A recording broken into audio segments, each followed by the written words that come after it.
ദിവസങ്ങൾ പിന്നെയും കടന്നുപോയി. ഭാരതി അന്ന് ഉച്ചയോടെ തന്നെ ഡിസ്ചാർജായി വീട്ടിലേക്ക് പോയിരുന്നു.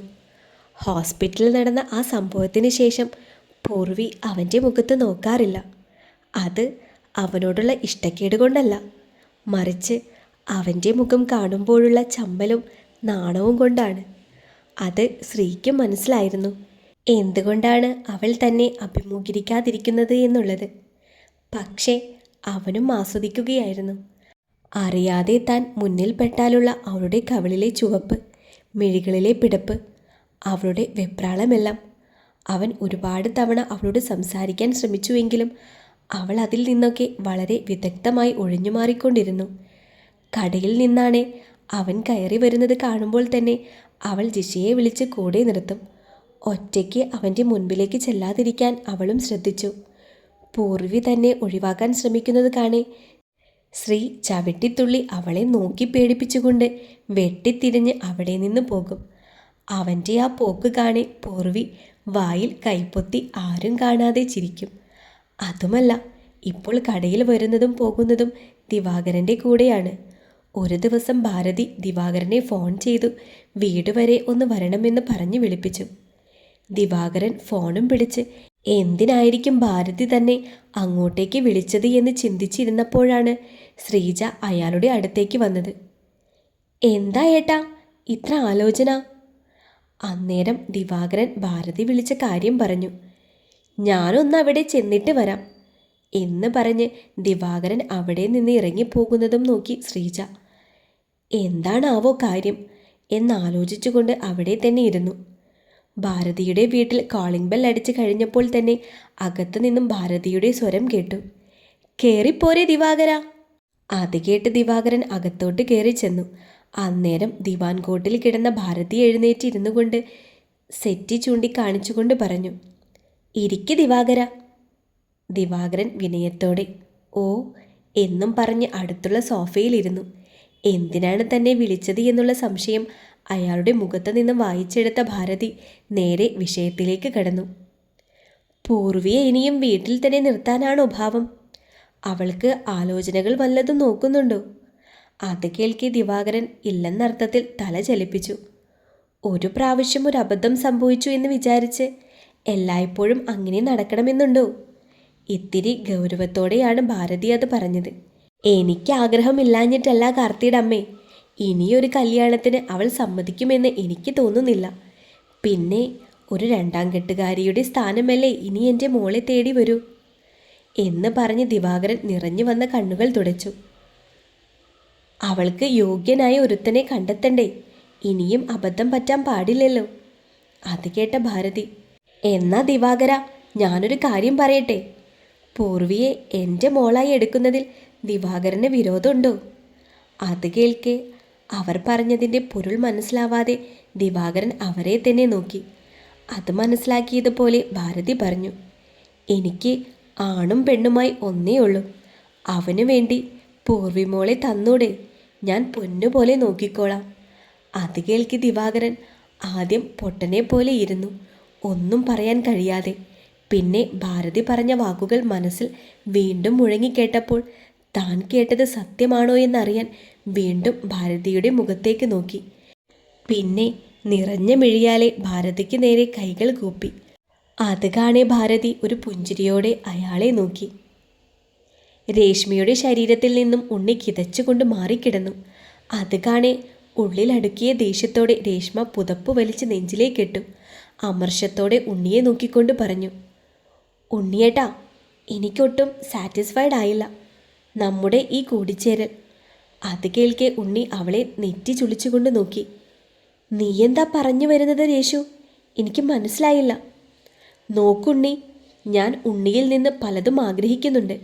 പക്ഷേ ഉണ്ണിയൊരു കടമ നിർവഹിക്കുന്നത് പോലെ ചെയ്യുന്നു എന്നാണ് എനിക്ക് തോന്നുന്നത്. എന്നെ തൃപ്തിയാക്കുന്നില്ല. അത് കേൾക്കെ ഉണ്ണിയുടെ മുഖം വാടി. രേഷു, ഞാൻ സെക്സിൽ അത്ര അറിവുള്ളവനല്ല. എനിക്ക് ഇങ്ങനെയൊക്കെ ചെയ്യാനറിയൂ. പക്ഷേ നിനക്ക് വേണ്ടിയിട്ട് ഞാൻ ശ്രമിക്കാം. ഉണ്ണി വിക്കി വിക്കി വിഷമത്തോടെ പറഞ്ഞൊപ്പിച്ചു. അത് കേൾക്കെ രേഷ്മയ്ക്ക് അവനോട് സഹതാപം തോന്നി. അവന് ശരിക്കും ഒന്നും അറിയില്ല എന്നുള്ളത് അവൾക്ക് ഇതുവരെ അവൻ്റെ കാട്ടിക്കൂട്ടലുകൾ കണ്ടുകൊണ്ട് തന്നെ മനസ്സിലായിരുന്നു. അതിനാൽ തന്നെ അവൾ പതിയെ അവൻ്റെ നെഞ്ചിൽ തലവെച്ച് കിടന്നുകൊണ്ട് പറഞ്ഞു, അതോർത്ത് ഉണ്ണിയേട്ടൻ പേടിക്കണ്ട. ഉണ്ണിയേട്ടന് അറിയില്ലെങ്കിലും എനിക്കറിയാലോ. ഞാനെല്ലാം പതിയെ പതിയെ ഉണ്ണിയേട്ടനെ പഠിപ്പിച്ചെടുക്കുന്നുണ്ട്. ആ നേരം എന്തോ ഓർത്തതുപോലെ ഉണ്ണിയുടെ കണ്ണുകൾ നിറഞ്ഞിരുന്നു. ഇതേ സമയം താഴെ യശോദ കാലുവേദന കാരണം ഉറങ്ങാൻ പറ്റാതെ ബെഡിലിരുന്ന് പുളയുകയാണ്. അത് ശിവൻ കാണുന്നുണ്ടെങ്കിലും അറിയാത്തതുപോലെ ചെരിഞ്ഞു കിടന്നു. കുറച്ചു നേരം അങ്ങനെ അറിയാത്ത ഭാവത്തിൽ കിടന്നെങ്കിലും ശിവന് യശോദയുടെ വേദന കണ്ടു നിൽക്കാൻ കഴിയുമായിരുന്നില്ല. അയാൾ വേഗം ബെഡിൽ നിന്ന് എഴുന്നേറ്റ് മെഡിസിൻ ബോക്സിൽ നിന്നും വേദനയ്ക്കുള്ള ഓയിൻമെൻ്റ് എടുത്ത് അവരുടെ കാലിൽ തേച്ച് തിരുമ്മിക്കൊടുത്തു. അതറിയെ ആശ്വാസം കൊണ്ട് അവരുടെ മുഖം തെളിഞ്ഞു. പൂർവി പോയതിൽ പിന്നെ അവർ തമ്മിൽ സംസാരമില്ലായിരുന്നു. ഇപ്പോൾ ശിവൻ്റെ സാമീപ്യം അവർക്ക് കുറച്ച് സന്തോഷമേകി. കാരണം അവരുടെ 2 കാലിലും നല്ല പോലെ നീരുണ്ടായിരുന്നു. അത് കാണെ ശിവൻ പറഞ്ഞു, പൂർവിമോൾ ഉണ്ടായിരുന്നുവെങ്കിൽ നിനക്ക് ഈ അവസ്ഥ വരാൻ സമ്മതിക്കില്ലായിരുന്നു. അവൾ എല്ലാ കാര്യത്തിലും നിന്നെ തനിച്ചാക്കാതെ കൂടെ നിന്ന് സഹായിക്കുമായിരുന്നില്ലേ?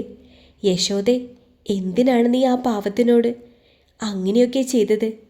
നിനക്കൊക്കെ വേണ്ടിയല്ലേ അവൾ? അത് കേട്ടപ്പോൾ അതുവരെ ഇളം പുഞ്ചിരിയോടെ നിന്ന യശോദയ്ക്ക് കലി കയറി. മതി പൂർവിപുരാണം പറഞ്ഞത്. അവൾ കാരണമാണ് ഞാൻ ഇതെല്ലാം അനുഭവിക്കുന്നത്. അവളുടെ പ്രാക്കാണ്. അതും പറഞ്ഞ് ബെഡിൽ ചെരിഞ്ഞു കിടന്നു. ശിവനോട് അങ്ങനെ പറഞ്ഞെങ്കിലും അവരുടെ ഉള്ളിൽ താൻ ചെയ്തത് തെറ്റായിപ്പോയി എന്നുള്ള ചിന്ത കൂടുകൂട്ടാൻ തുടങ്ങിയിരുന്നു. അവരുടെ മനസ്സുകൾ തമ്മിൽ ഒരു പിടിവലി മത്സരം നടക്കാൻ തുടങ്ങിയിരുന്നു. രാവിലെ റെസ്റ്റോറൻറ്റിലേക്ക് പോകാൻ ഒരുങ്ങിയിറങ്ങിയതാണ് ശ്രീ. അന്നേരം ഹാളിൽ എവിടെയോ പോകാൻ എന്ന പോലെ ഒരുങ്ങിയിരിക്കുന്ന ഭാരതിയെ കണ്ട് അവൻ ചോദിച്ചു, അമ്മ എവിടേക്ക് പോകാൻ ഇറങ്ങിയതാ? ശ്രീയുടെ ചോദ്യം കേട്ട് ഭാരതി അവന് നേർക്ക് തിരിഞ്ഞുകൊണ്ട് പറഞ്ഞു, അതെ, നീ പോകുന്ന വഴിക്ക് എന്നെ ആ ദിവാകരൻ്റെ വീട്ടിലൊന്ന് ഇറക്കിയേക്ക്. ഇത് കേട്ടതും അവൻ സംശയത്തോടെ അവരെ നോക്കിക്കൊണ്ട് ചോദിച്ചു, എന്തിനാ ഇപ്പോൾ അവിടേക്ക് പോകുന്നത്? അവർ അന്നേരം അവനെ കപടമായ ഗൗരവമുഖമണിഞ്ഞുകൊണ്ട് ദേഷ്യത്തിൽ പറഞ്ഞു, ഞാൻ എന്തിനാ പോകുന്നത് എന്നൊക്കെ നിന്നെ അറിയിക്കണമെന്ന് നിർബന്ധമുണ്ടോ? ഇതുകേട്ട ശ്രീ അവരുടെ നേരെ കൈകൾ കൂപ്പിക്കൊണ്ട് പറഞ്ഞു, എൻ്റെ അമ്മേ, ഞാനൊന്ന് ചോദിച്ചു എന്നല്ലേ ഉള്ളൂ, അതിനിങ്ങനെ ചൂടാവണോ? അതും പറഞ്ഞ് അവൻ മുന്നിൽ നടന്നു. അവൻ്റെ പിറകെ തന്നെ വാതിലും പൂട്ടി ഭാരതിയും ഇറങ്ങി. അവർ വണ്ടിക്കടുത്തെത്തിയപ്പോൾ അവൻ വണ്ടിയുടെ കോ ഡ്രൈവർ സീറ്റ് ഡോർ തുറന്നു കൊടുത്തു. അവൻ്റെ നിൽപ്പും ഭാവവും കണ്ടപ്പോൾ ഭാരതിക്ക് ചിരി വരുന്നുണ്ടായിരുന്നുവെങ്കിലും ഗൗരവം വിടാതെ വണ്ടിയിൽ കയറിയിരുന്നു. അവൻ ഡോർ അടച്ചു. എന്നാലും ഇത്ര രാവിലെ അവിടേക്ക് എന്തിനാ പോകുന്നത് അമ്മേ? അവൻ വീണ്ടും സംശയത്തോടെ ചോദിച്ചു. അത് കേൾക്കെ ഭാരതി അവനെ നോക്കി കണ്ണുരുട്ടിക്കൊണ്ട് പറഞ്ഞു, ഇങ്ങോട്ട് ചോദ്യമൊന്നും വേണ്ടാന്ന് ഞാൻ പറഞ്ഞു. നീ വണ്ടി എടുക്കടാ. അവർ ഉച്ചത്തിൽ പറഞ്ഞു. അത് കേട്ട് ശ്രീ ഒന്നും മിണ്ടാതെ വണ്ടിയെടുത്ത് നേരെ ദിവാകരൻ്റെ വീട്ടിലേക്ക് വിട്ടു. ഡ്രൈവിങ്ങിനിടയിൽ അവൻ ഭാരതിയെ ഇടം കണ്ണിട്ട് നോക്കുന്നുണ്ടായിരുന്നു. ഭാരതിയമ്മ ഭയങ്കര കലിപ്പ് മോഡിലാണല്ലോ, അവൻ മനസ്സിൽ പറഞ്ഞുകൊണ്ട് ഡ്രൈവിങ്ങിൽ ശ്രദ്ധ കേന്ദ്രീകരിച്ചു. ദിവാകരൻ്റെ വീടിൻ്റെ പോർച്ചിൽ വണ്ടി നിർത്തി ചാടി ഇറങ്ങി വേഗം വീടിൻ്റെ ഉള്ളിലേക്ക് നടക്കാൻ ഒരുങ്ങിയ അവനെ കണ്ട് ഭാരതി വേഗം അവൻ്റെ കയ്യിൽ പിടിച്ച് നിർത്തിക്കൊണ്ട് പറഞ്ഞു, നീ എങ്ങോട്ടാ ഈ ചാടിത്തുള്ളി പോണേ? അത് കേട്ട ശ്രീ പറഞ്ഞു, അതെന്താ അമ്മേ, ഞാനെന്നും പൂർവിയെ കൂട്ടാൻ വരാറുള്ളതല്ലേ. പിന്നെ ഇപ്പോഴെന്താ പ്രത്യേകത? എൻ്റെ സ്വന്തം വീട് പോലെ സ്വാതന്ത്ര്യം എനിക്ക് ഇവിടെയും ഉണ്ട്. പിന്നെന്താ? അത് കേൾക്കെ ഭാരതി അവനെ കൂർപ്പിച്ചു നോക്കി. അതൊക്കെ പണ്ട്, ഇപ്പോൾ അങ്ങനെയല്ല എന്ന് പറഞ്ഞുകൊണ്ട് ശ്രീയുടെ കൈപിടിച്ച് സിറ്റൗട്ടിലേക്ക് കയറിയതും വീടിൻ്റെ അകത്തു നിന്നും ദിവാകരൻ ഇറങ്ങി വന്ന് കൂടെ ശ്രീജയും കണ്ണനും ഉണ്ടായിരുന്നു. അവരെ കാത്തിരുന്നതുപോലെയായിരുന്നു അവരുടെ പെരുമാറ്റം. അതൊക്കെ കാണി ശ്രീ ഭാരതിയെ ചുഴിഞ്ഞു നോക്കി. അവൻ നോക്കുന്നത് കണ്ടെങ്കിലും അത് ശ്രദ്ധിക്കാതെ കണ്ണനോട് ചോദിച്ചു, സുഖമല്ലേ മോനെ നിനക്ക്? ആ സുഖമമ്മേ എന്ന് കണ്ണൻ മറുപടി കൊടുത്തു. എന്നിട്ട് അകത്തേക്ക് കയറി ദിവാകരൻ ചൂണ്ടിക്കാണിച്ച സെറ്റിയിൽ അമർന്നിരുന്നു. ശ്രീയാണെങ്കിൽ എന്താ സംഭവമെന്നറിയാതെ എല്ലാവരെയും മാറി മാറി നോക്കുന്നുണ്ടായിരുന്നു. അത് കാണെ ദിവാകരൻ ഭാരതിയോട് സംശയത്തിൽ ചോദിച്ചു, കാർത്തിമോനോട് പറഞ്ഞില്ലേ? ഇല്ല എന്ന അർത്ഥത്തിൽ ഭാരതി ഒരു പുഞ്ചിരിയോടെ കണ്ണടച്ച് കാണിച്ചു. അത് കാണെ ദിവാകരൻ്റെ ചുണ്ടിലും ഒരു ചിരി വിരിഞ്ഞു. ഒപ്പം അഭിമാനവും. ഒരു മകനെ അറിയുന്ന അവരുടെ മനസ്സിനെ, പിന്നെ തൻ്റെ മോളെ പൊന്നുപോലെ നോക്കുമെന്നുള്ള ഉറപ്പും. അത് മതിയായിരുന്നു ദിവാകരൻ്റെ മനസ്സ് നിറയാൻ. ഇതേ സമയം ശ്രീയുടെ കണ്ണുകൾ അവിടെയെല്ലാം ഒരാളെ തേടുകയായിരുന്നു. ബാക്കി എല്ലാവരുമുണ്ട്. അവളെ കാണാതായപ്പോൾ അവൻ്റെ മനസ്സിൽ ഒരു നിരാശ പടർന്നു. എന്നാലും ഒന്നും പുറമേ കാണിക്കാതെ അവൻ വളരെ ശാന്തനായിരുന്നു. ഇതേ സമയം പൂർവി റൂമിലൂടെ അങ്ങോട്ടും ഇങ്ങോട്ടും നടക്കുകയായിരുന്നു. അവൾ കൈകൾ കൂട്ടിയും പിരിച്ചും അസ്വസ്ഥമായി കൊണ്ട് ബെഡിലിരുന്നു. ഷോപ്പിൽ പോകാൻ ഇറങ്ങുമ്പോഴാണ് അച്ഛൻ വന്ന് പറഞ്ഞത്, ഇന്ന് പോകണ്ട, ഇപ്പോൾ നിന്നെ ഒരു കൂട്ടർ പെണ്ണ് കാണാൻ വരും, കണ്ടിട്ട് പൊക്കോട്ടെ എന്ന്. എന്നും പറഞ്ഞ് അച്ഛൻ പിന്നെ ഒന്നും പറയാതെ പോയി കളഞ്ഞു. ആരാ, എന്താ, എവിടുന്നാ ഒന്നും അറിയില്ല. ഇതെങ്ങാനും നടന്നാൽ. അന്നേരം അവൾക്ക് പെട്ടെന്ന് ശ്രീയുടെ മുഖം ഓർമ്മ വന്നു. ശ്രീയേട്ടൻ ഇതറിഞ്ഞാൽ. അവളുടെ ശരീരത്തിലൂടെ ഒരു വിറയൽ പാഞ്ഞുപോയി. ഇനിയും ആ പാവത്തിനെ സങ്കടപ്പെടുത്താൻ വയ്യ. വന്നവർ പോയി കഴിഞ്ഞിട്ട് വേണം അച്ഛനോട് എല്ലാം പറയാൻ. ഇപ്പോൾ അവരുടെ മുൻപിൽ നിൽക്കാതിരിക്കാൻ പറ്റില്ല. കാരണം തപ്പേട്ടൻ കൊണ്ടുവന്ന ആലോചനയാണെന്നാണ് പിന്നീട് അച്ഛൻ വന്ന് പറഞ്ഞത്. താൻ ചെന്നില്ലെങ്കിൽ തപ്പുവിനെ അപമാനിക്കുന്നത് പോലെയാകും. ദിവാകരൻ അവളെ അങ്ങനെയാണ് പറഞ്ഞ് സമ്മതിപ്പിച്ച് വെച്ചിരിക്കുന്നത്. തപ്പു നിനക്ക് വേണ്ടി കണ്ടെത്തിയ ആൾ മോശമാവില്ലല്ലോ, മോള് സമ്മതിക്കണം. അമ്മയും കൂടി പറഞ്ഞപ്പോൾ പൂർവി അതോർത്തിരിക്കെയാണ് അങ്ങോട്ട് പാറു കയറി വന്നത്. നീ റെഡിയായില്ലേ ഇതുവരെ? പാറു ചോദിച്ചു. അത് കേൾക്കെ അവൾ ദയനീയമായി പാറുവിനെ നോക്കിക്കൊണ്ട് പറഞ്ഞു, എനിക്ക് ഇപ്പോഴൊന്നും കല്യാണം വേണ്ട പാറു. അന്നേരം പാറു പറഞ്ഞു, അത് നമുക്ക് ആളെ കണ്ടു കഴിഞ്ഞ് പറയാം. നീ ഇപ്പോൾ അവരുടെ മുൻപിൽ ചെന്ന് നിന്ന് കൊടുക്ക്, അല്ലെങ്കിൽ തപ്പുവിന് അവരുടെ മുന്നിൽ തലകുനിക്കേണ്ടി വരും. അവളത് ശരിയാണ് എന്ന അർത്ഥത്തിൽ തലയാട്ടി. അത് കാണെ പാറു ഒരു പുഞ്ചിരിയോടെ പറഞ്ഞു, ചെല്ല്, വേഗം മുഖമെല്ലാം കഴുകിയിട്ട് ഒന്ന് ഒരുങ്ങി വാ. അത് കേട്ടപാടെ പൂർവി പറഞ്ഞു, എന്നെ ഇങ്ങനെയൊക്കെ കണ്ടാൽ മതി എന്ന് പറഞ്ഞ് അടുക്കളയിലേക്ക് ചവിട്ടിത്തുള്ളിപ്പോയി. ശ്രീജ ഒരു ട്രേയിൽ ചായയും മറ്റൊരു ട്രേയിൽ ബേക്കറി ഐറ്റംസും എടുത്ത് വെച്ചിരുന്നു. അവൾ ട്രേ കയ്യിൽ എടുത്ത പാടെ കുഞ്ഞ ശിരസുമായി ഹാളിലേക്ക് പ്രവേശിച്ചു. പതുക്കെ അവരുടെ മുൻപിലേക്ക് നടന്നു. ശ്രീയാണെങ്കിൽ ട്രേയിൽ ചായയുമായി വരുന്ന പൂർവിയെ കാണെ അന്തം വിട്ട് നിൽക്കുകയാണ്. അവന് ചെറുതായി കാര്യം കത്തി തുടങ്ങിയിരുന്നു. അവൻ ഓരോരുത്തരെയായി മാറി മാറി നോക്കി.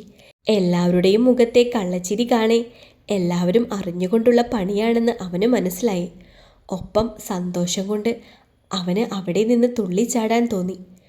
പൂർവിക്കാണെ മുന്നോട്ട് നോക്കാൻ അവളുടെ മനസ്സ് അനുവദിക്കുന്നുണ്ടായിരുന്നില്ല.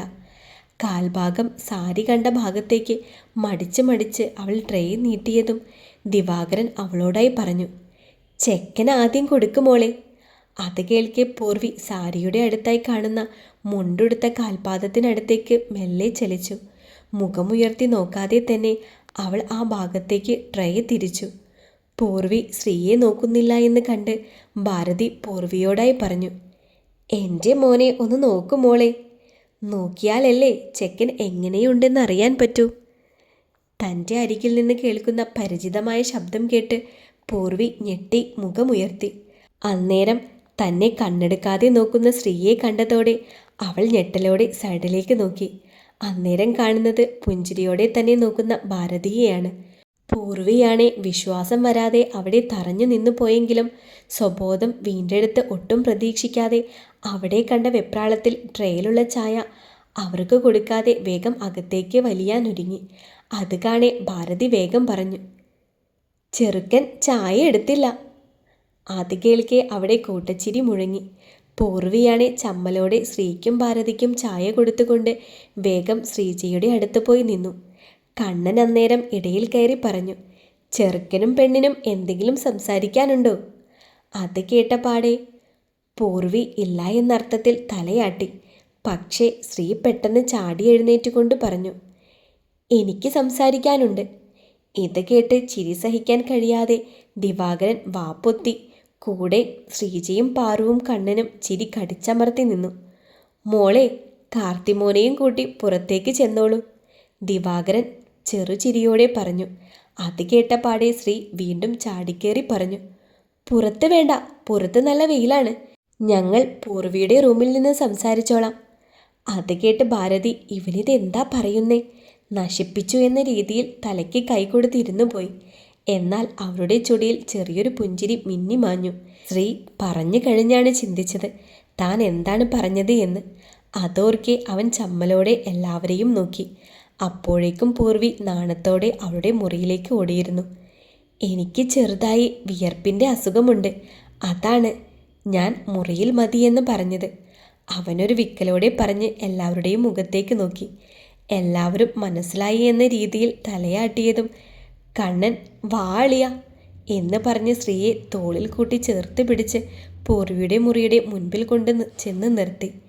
എന്നിട്ട് കണ്ണൻ സ്ത്രീയുടെ ചെവിയോരം പതിയെ പറഞ്ഞു, അളിയ വേഗം സംസാരിച്ചിട്ട് വാ. അതും പറഞ്ഞ് സ്ത്രീയുടെ തോളിൽ തട്ടിക്കൊണ്ട് ഹാളിലേക്ക് പോയി. സ്ത്രീ ചാരിയിരിക്കുന്ന വാതിൽ തുറന്ന് അകത്തേക്ക് കയറി. മുന്നോട്ട് നോക്കിയപ്പോൾ കാണുന്നത് ജനലിൽ കമ്പികളിൽ കൈപ്പിടിച്ചുകൊണ്ട് വെളിയിലേക്ക് നോക്കിക്കൊണ്ടിരിക്കുന്നവളെയാണ്. അത് കാണെ അവനൊരു കള്ളച്ചിരിയോടെ വാതിലും ചാരി അവളുടെ അടുത്തേക്ക് നടന്നു. സ്ത്രീയുടെ സാമീപ്യം തൻ്റെ തൊട്ടുപുറകിൽ അറിയെ പൂർവിയുടെ നെഞ്ചിരിപ്പ് കൂടി. അവൻ പതിയെ അവളുടെ പുറകിൽ ചെന്ന് ചേർന്ന് നിന്നുകൊണ്ട് അവളുടെ ഇരു കൈകൾക്കും സൈഡിൽ കൂടി അവൻ്റെ കൈകളും വെച്ചു. അതറിയെ അവൾ ഞെട്ടി അവന് നേർക്ക് തിരിഞ്ഞു. ഒരു ഈർക്കിൽ വിടവ് മാത്രം. ഒന്നനങ്ങിയാൽ അവളുടെ നെഞ്ച് അവൻ്റെ നെഞ്ചുമായി മുട്ടും. അതോർക്കെ അവൾ ശ്വാസമെടുക്കാൻ മറന്നു അവനെ നോക്കി. അന്നേരം അവൻ കുനിഞ്ഞ് അവളുടെ ചെവിയോരം വന്ന് പതുക്കെ പറഞ്ഞു, ഇനി നീ എവിടെ പോയി ഒളിക്കും പെണ്ണെ? അത് കേൾക്കെ പൂർവി മുഖം കൂടുതൽ താഴ്ത്തി വെച്ചു. ആ നേരം അവളുടെ കവിളുകൾ ചുവന്നു തുടുത്തു വരുന്നത് സ്ത്രീ കണ്ടിരുന്നു. എന്തിനാ പെണ്ണെ എന്നെ കാണുമ്പോൾ മാത്രം മുഖം താഴ്ത്തുന്നേ? എന്നെ ഒന്ന് നോക്കു പെണ്ണെ, അവൻ പ്രണയാർദ്രമായി അവളോട് പറഞ്ഞു. അത് കേട്ടതും പൂർവി ചുമൽ കൂച്ചിക്കൊണ്ട് ചുണ്ടനക്കി. ഇല്ല എന്ന അർത്ഥത്തിൽ. അന്നേരം ശ്രീ, എന്താടി എൻ്റെ മുഖം അത്രയ്ക്ക് മോശമാണോ? ബോറാണോ? എന്നെ കാണാൻ കൊള്ളില്ലേ? അത് കേട്ടതും പൂർവി അല്ല എന്ന അർത്ഥത്തിൽ വീണ്ടും തലയാട്ടി. പിന്നെ എന്താടി എൻ്റെ മുഖത്ത് നോക്കിയാൽ? കുറച്ച് താടിയും മീശയും വളർന്നു എന്നല്ലേ ഉള്ളൂ. ഒന്നുകൂടി നോക്കടി പെണ്ണെ, ഞാൻ സുന്ദരനല്ലേ? പറയടി, നിന്റെ വായിൽ നിന്ന് കേൾക്കാനുള്ള കൊതി കൊണ്ടല്ലേ? അവനൊരു കുസൃതി ഒളിപ്പിച്ചുകൊണ്ട് പറഞ്ഞു. പക്ഷേ പൂർവി മുഖമുയർത്താതെ അവനോടായി പറഞ്ഞു, ഞാൻ നോക്കില്ല. ശ്രീയേട്ടൻ്റെ കണ്ണിൽ നോക്കാൻ എനിക്ക് പറ്റില്ല. ശ്രീയേട്ടൻ്റെ നോട്ടം വല്ലാത്തൊരു നോട്ടമാണ്. അത് കേട്ടതും ശ്രീ പൊട്ടിച്ചിരിച്ചിരുന്നു. എന്നിട്ട് അവളോടായി ചോദിച്ചു, അതെന്ത് നോട്ടമാ? ഞാൻ എല്ലാവരെയും നോക്കുന്ന പോലെയാണ് നിന്നെയും നോക്കുന്നത്. അന്നേരം പൂർവി തറപ്പിച്ച് പറഞ്ഞു, അല്ല, ശ്രീയേട്ടൻ എന്നെ നോക്കുമ്പോൾ വല്ലാത്തൊരു നോട്ടമാ. അന്നേരം അവൻ ഒന്നുകൂടെ അവളുടെ ദേഹത്തേക്ക് ചേർന്ന് നിന്നുകൊണ്ട് ചോദിച്ചു, അതാ നിന്നോട് ചോദിച്ചത്, അത് ഏത് രീതിയിലുള്ള നോട്ടമാണെന്ന്. അതിന് പേരില്ലേ? അത് ചോദിക്കുമ്പോൾ അവൻ്റെ ശ്വാസം അവളുടെ കവിളിൽ തട്ടുന്നുണ്ടായിരുന്നു. അതറിയെ പൂർവിയുടെ ശ്വാസഗതി ഉയർന്നു. അവൾ കിതച്ച് ചുണ്ടുകൾ കൂട്ടിപ്പിടിച്ചുകൊണ്ട് അവളുടെ കൈയൊക്കെ അവൾ കൂട്ടിയും പിരിച്ചും കൊണ്ടിരുന്നു. അവളുടെ ഈ ഭാവങ്ങളെല്ലാം സ്ത്രീ ഒട്ടൊരു കൗതുകത്തോടും പ്രണയത്തോടും കൂടെ നോക്കി ആസ്വദിക്കുകയായിരുന്നു. പറയ് പെണ്ണെ, നിന്റെ വായ്കൊണ്ട് എനിക്കത് കേൾക്കാനുള്ള കൊതി കൊണ്ടല്ലേ? അവളുടെ കവളിൽ അവൻ്റെ ആദരം തൊട്ടില്ല എന്നുള്ള രീതിയിലാണ് അവൻ്റെ ചോദ്യം. പൂർവിക്കാണെ മുഖമൊന്നും അനക്കാൻ പോലും പറ്റാത്ത അവസ്ഥ. പറയ് പെണ്ണെ. അത് ശ്രീയേട്ടൻ്റെ കണ്ണുകളിലെ പ്രണയം എൻ്റെ മിഴികൾക്ക് നേരിടാൻ ശേഷിയില്ല ശ്രീയേട്ടാ. അതാ എനിക്ക് ശ്രീയേട്ടൻ്റെ കണ്ണുകളിൽ നോക്കാൻ പറ്റാത്തത്. അത് കേട്ടപാടെ ശ്രീ പറഞ്ഞു, ഓ അങ്ങനെയാണോ? പൂർവി മൂളി. അപ്പോൾ നിനക്ക് എൻ്റെ പ്രണയം നോട്ടത്തിലൂടെ പോലും താങ്ങാൻ കഴിവില്ല. അപ്പോൾ ഞാൻ വേറെ ആരെങ്കിലും നോക്കിക്കോളാം, എന്ത് പറയുന്നു? അത് കേട്ടപാടെ പൂർവി ഞെട്ടലോടെ അവൻ്റെ മുഖത്തേക്ക് നോക്കി. ആ നിമിഷം അവരിരുവരുടെയും കണ്ണുകൾ തമ്മിൽ ഇടഞ്ഞു. പൂർവി കണ്ണുകൾ ചിമ്മാൻ പോലും മറന്ന് അവൻ്റെ മിഴികളിൽ അലയടിക്കുന്ന പ്രണയസാഗരത്തിൽ അവൾ ലയിച്ചു പോയിരുന്നു. അവനും അവളുടെ കണ്ണുകളിൽ നിന്ന് ദൃഷ്ടി മാറ്റിയില്ല. അവർ സ്വയം മറന്ന് നോക്കി നിന്നു, സമയം പോകുന്നതറിയാതെ. ഒട്ടൊരു നിമിഷത്തിന് ശേഷം അതിന് തടയിട്ടുകൊണ്ട് അവളുടെ മുഖത്തിന് നേരെ വിരൽ ഞൊടിച്ചുകൊണ്ട് പറഞ്ഞു, ഇപ്പം മനസ്സിലായി മോളെ എന്തുകൊണ്ടാ എൻ്റെ മുഖത്ത് നോക്കാത്തതെന്ന്. നോക്കിയാൽ കണ്ണെടുക്കാൻ തോന്നില്ല അല്ലേ? അത് കേട്ടതും പൂർവി ചമ്മിക്കൊണ്ട് നാവ് കടിച്ചുകൊണ്ട് മുഖം താഴ്ത്തി. അന്നേരം ശ്രീ ഒരു കുസൃതിയോടെ പറഞ്ഞു, പക്ഷേ എനിക്ക് നിന്നെ ഇങ്ങനെ അധികം നോക്കി നിൽക്കാൻ പറ്റുന്നില്ലടി. കാരണം എൻ്റെ ചുണ്ടുകളും കൈകളും അനുസരണക്കേട് കാണിച്ചു പോകുമെടി. അത് കേൾക്കെ പൂർവി വിറച്ചുകൊണ്ട് അവനെ നോക്കി. ആ സമയം തന്നെ ഭാരതി വന്ന് ഡോറിൽ തട്ടി. മോനെ, എന്തേ വീട്ടിൽ പോകണ്ടേ? ബാക്കി കല്യാണത്തിന് ശേഷം സംസാരിക്കാം, ഇറങ്ങി വന്നാട്ടെ. അത് കേട്ട് ശ്രീ ഞെട്ടി അവളുടെ അരികിൽ നിന്നും നീങ്ങിയിരുന്നു.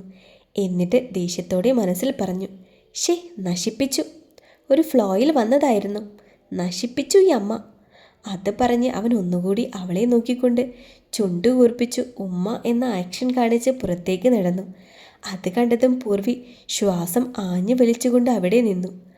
അവർ അവിടെ നിന്ന് മടങ്ങുമ്പോൾ ഭാരതി രണ്ടുപേരുടെയും ജാതകവും നാളും കുറിപ്പിച്ച് ഏറ്റവും അടുത്ത ശുഭമുഹൂർത്തത്തിൽ തന്നെ ഇരുവരുടെയും വിവാഹം നടത്താൻ തീരുമാനിച്ചാണ് അവിടെ നിന്നും ഇറങ്ങിയത്.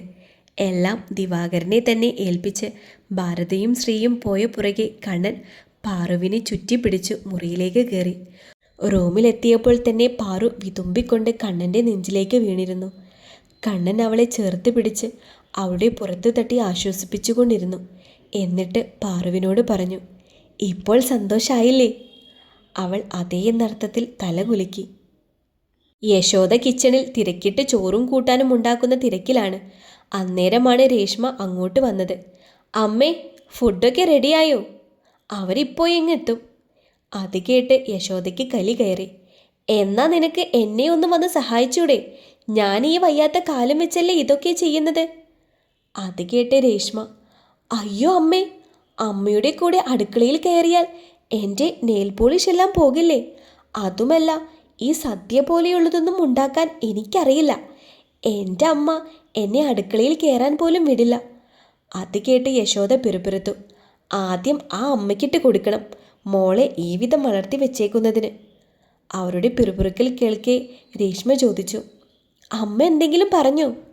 യശോദ നെഞ്ചിൽ കൈവച്ച്, ഓ ഇല്ല മോളെ, ഒന്നും പറഞ്ഞില്ല, മോള് പൊയ്ക്കോ, അമ്മ എല്ലാം റെഡിയാക്കിക്കോളാം എന്ന് പറഞ്ഞ് തിരിഞ്ഞ്. അവർ പറഞ്ഞതിലെ പരിഹാസം മനസ്സിലായെങ്കിലും രേഷ്മ മിണ്ടാതെ പുറത്തേക്ക് പോയി. അന്നേരമാണ് ഉണ്ണി അവിടേക്ക് വന്നത്. അവനെ കാണെ യശോദ പറഞ്ഞു, മോനെ, മോളോട് എന്നെ ഒന്ന് സഹായിക്കാൻ പറ. അവളുടെ കുറേ ഫ്രണ്ട്സും വരുന്നുണ്ട്. ഇത്രയും പേർക്ക് വെച്ചു വിളമ്പാൻ എനിക്ക് ആവതില്ല എന്ന് അവൾക്ക് മനസ്സിലാക്കിക്കൂടെ? പോരാത്തതിന് എൻ്റെ കാലും വയ്യ. അതൊക്കെ കേൾക്കെ ഉണ്ണിക്ക് സങ്കടം വരുന്നുണ്ടായിരുന്നുവെങ്കിലും ഇതൊക്കെ അമ്മ തിരഞ്ഞെടുത്തതാണ് എന്ന വിചാരം അവനെ മൗനമാക്കി കളഞ്ഞു.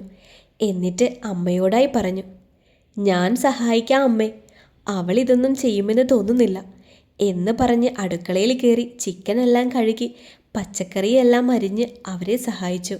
ഉച്ചയോടെ ജോലിയെല്ലാം ഒതുക്കി കിച്ചൺ വൃത്തിയാക്കിക്കൊണ്ടിരിക്കുമ്പോഴാണ് അവളുടെ ഫ്രണ്ട്സ് വന്നത്. 3 പെൺകുട്ടികളും 2 ആൺകുട്ടികളുമാണ് ഉണ്ടായിരുന്നത്. അതിൽ നവീനും ഉണ്ടായിരുന്നു. അവർ വന്നു കയറിയ പാടെ എല്ലാവരും പോയി രേഷ്മയെ കെട്ടിപ്പിടിച്ചു ആഹ്ലാദം പങ്കുവെച്ചു. അതിൽ നവീനെ കെട്ടിപ്പിടിച്ചപ്പോൾ അവൻ്റെ കെട്ടിപ്പിടുത്തം വേറെ എവിടേക്കെയോ വഴുതി മാറി പോകുന്നത് പോലെയൊക്കെ യശോദയ്ക്കും ഉണ്ണിക്കും തോന്നി. എന്നാൽ രേഷ്മ അവരെ ഊണുമുറിയിലേക്ക് ക്ഷണിച്ചു. അവരെ ഊട്ടുന്ന തിരക്കിൽ യശോദയെയും ഉണ്ണിയെയും അവളൊന്ന് ഗൗനിച്ചതുകൂടിയില്ല. അവരെ കണ്ടപ്പോൾ ഉണ്ണിയെപ്പോലും അവൾ മറന്നുപോയ മട്ടാണ്. അന്നേരം ഇരുവർക്കും ഒരുപോലെ പൂർവിയെയാണ് ഓർമ്മ വന്നത്. ഉണ്ണി ഭക്ഷണം വിളമ്പിയതിന് ശേഷം മാത്രം ഭക്ഷണം കഴിക്കാനിരിക്കുന്ന അവളുടെ മുഖമാണ് അവരുടെ മനസ്സിൽ തെളിഞ്ഞത്. അത് മറക്കാനെന്ന രീതിയിൽ യശോദ തലകുടഞ്ഞുകൊണ്ട് പെട്ടെന്ന് അടുക്കളയിലേക്ക് പോയി. കുറച്ച് വെള്ളമെടുത്ത് കുടിച്ച് അവരുടെ മുറിയിലേക്ക് പോയി. ശിവൻ രേഷ്മയുടെ ഫ്രണ്ട്സ് വരുന്നതറിഞ്ഞ് ഒരു ഫ്രണ്ടിൻ്റെ വീട്ടിൽ പോവുകയാ എന്ന് പറഞ്ഞ് അവിടെ നിന്നും രാവിലെ പോയിരുന്നു. അല്ലെങ്കിൽ രേഷ്മയുടെ കാട്ടിക്കൂട്ടലുകൾ കണ്ട് താൻ എന്തെങ്കിലും പറഞ്ഞു പോകുമോ എന്ന് ശിവൻ ഭയന്നിരുന്നു. ഊണുമേശയിൽ രേഷ്മയും കൂട്ടുകാരും ഉച്ചത്തിലുള്ള വർത്തമാനവും ബഹളവും കേൾക്കെ യശോദയ്ക്ക് സഹിക്കാൻ കഴിയാതെ എഴുന്നേറ്റ് ചെന്ന യശോദ കാണുന്നത് നവീൻ്റെ കൈകൾ അവളുടെ അരക്കെട്ടിൽ അമരുന്ന കാഴ്ചയാണ്. നവീൻ അവരെ കണ്ടതും പെട്ടെന്ന് കൈയെടുത്ത് ഒന്നും അറിയാത്ത മട്ടിലിരുന്നു ഭക്ഷണം കഴിക്കാൻ തുടങ്ങി.